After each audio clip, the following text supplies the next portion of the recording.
وہ مالک اس بات پر قادر ہے کہ بغیر پانی پلائے ہماری پیاس پوری کر سکتا ہے، مگر اس مالک نے درمیان میں ایک ضرورت رکھی ہے، ہمیں حکم دیا ہے کہ پانی پیو گے تو تمہاری پیاس بجھے گی۔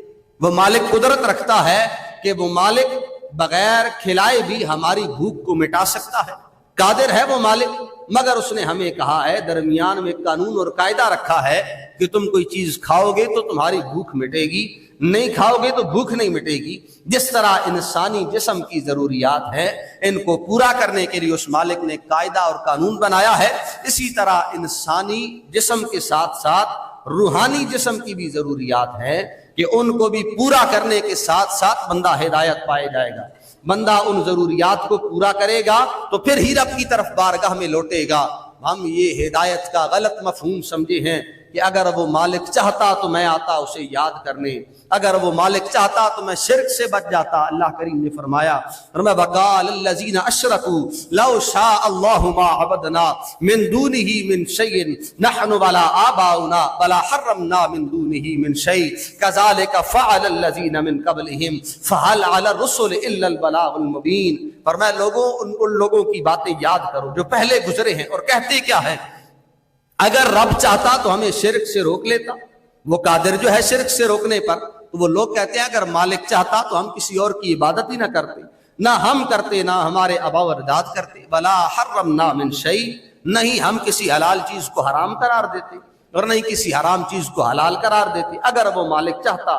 کذالک فعل الذین من قبلہم، اللہ کریم نے فرمایا محبوب ان کفار کو کہہ دیجئے، ان مشرکین مکہ کو کہہ دیجئے کہ یہ تمہاری زبان کی باتیں ہیں، اور تم سے پہلے لوگ بھی اسی طرح کہتے تھے کہ اگر وہ مالک قدرت رکھتا ہے تو وہ ہمیں کیوں نہیں روکتا ہے۔ فرمایا فَهَلْ عَلَى الرُّسُلِ إِلَّا الْبَلَاغُ الْمُبِينُ۔